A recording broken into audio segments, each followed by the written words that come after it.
খামেনিকে হত্যা প্রসঙ্গে কি বললেন পুতিন?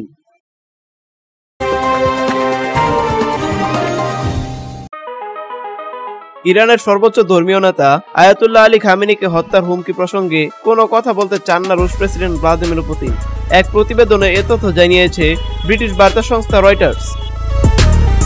সম্প্রতি ইসরায়েলের প্রধানমন্ত্রী বেনিয়ামিন নেতানিয়াহু মার্কিন সংবাদ মাধ্যমকে দেয়া এক সাক্ষাৎকারে বলেন, ইসরায়েলের অভিযানের জেরে ইরানের সরকার পরিবর্তন করতে পারে। এছাড়া দেশটির প্রতিরক্ষা মন্ত্রী ইসরায়েল কাটস বলেছেন, খামেনির পরিণতি হবে ইরাকের সাবেক প্রেসিডেন্ট সাদ্দাম হোসেনের মতো।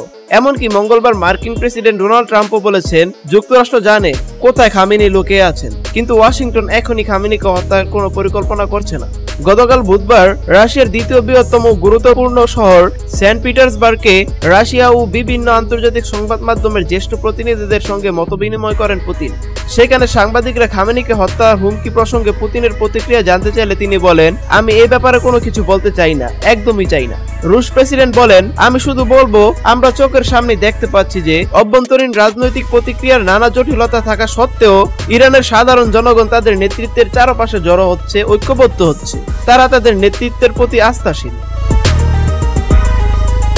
তিনি আরো বলেন, ইরানের ভূগর্ভস্থ ইউরেনিয়াম সমৃদ্ধকরণ স্থানগুলোতে আঘাত হানতে পারেনি ইসরায়েল, সেগুলো এখনো অক্ষত আছে। আমার মনে হয় এই সংঘাতের সঙ্গে সংশ্লিষ্ট সব পক্ষেরই উচিত শত্রুতা বন্ধ করে পরস্পরের সঙ্গে সমঝোতায় আসা, এবং আমার মতে সব পক্ষের যদি সদিচ্ছা থাকে তাহলে এটি সম্ভব।